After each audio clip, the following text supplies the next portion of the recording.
সাইফুল ইসলাম আলিফ ভাইয়ের বুকে এবং পিঠে, সাইফুল ইসলাম আলিফ ভাইয়ের গলার ভিতরে যারা ছুরি চালিয়েছে তারা আমাদের কেউ নয়।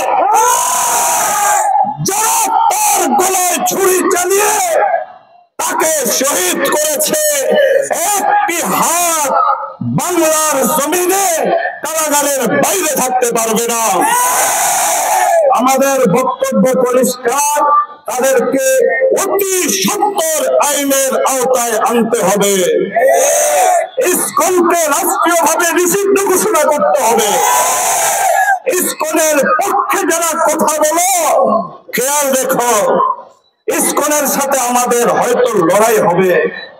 সেই লড়াই যদি আমরা বেঁচে যাই তো খেয়াল রেখো, তোমাদের একজনের পেটের চামড়া থাকবে না। তাই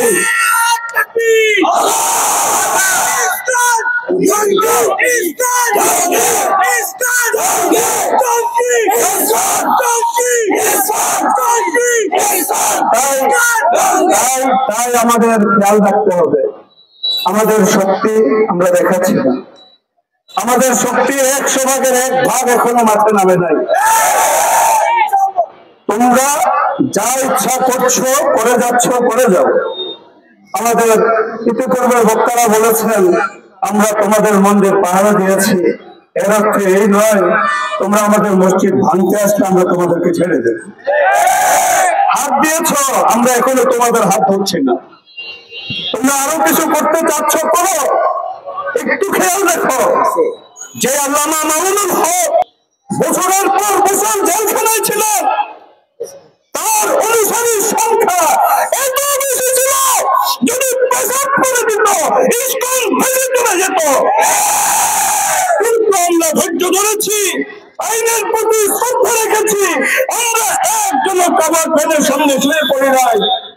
খেয়াল রেখো, তাদের কার্যক্রমকে দিন দিন সামনের দিকে অগ্রসর করে যাচ্ছিল, সফলতার একটা মানদণ্ডে উন্নীত হচ্ছিল। এমনই এক পর্যায়ে একটা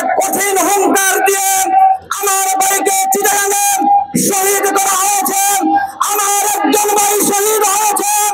আমরা রাজপথে নেমে এসেছি, খবরদার হুঁশিয়ার করে দিতে চাই, আর একবার যদি আঙ্গুল ওঠে আঙ্গুলকে আমরা ব্যাঙ্গে চুরমার করে দেব।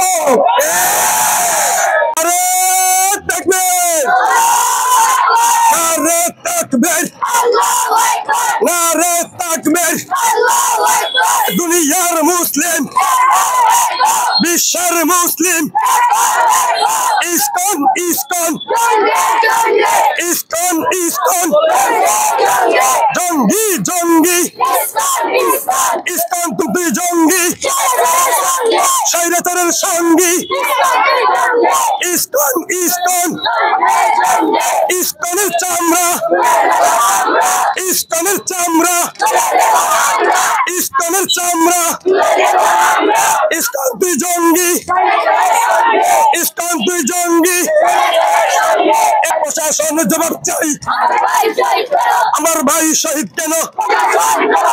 দুনিয়ার মুসলিম, দুনিয়ার মুসলিম, দুনিয়ার মুসলিম, ইসকন ইসকন, জঙ্গি জঙ্গি, ইসকন ইসকন, জঙ্গি জঙ্গি, ইসকনের দালালেরা, ইসকনের দালালেরা, ভারতের দালালেরা, ইসকন তুই জঙ্গি, ইসকন তুই জঙ্গি, স্বৈরাচারের সঙ্গী, ইসকনের দালালেরা, ইসকনের দালালেরা।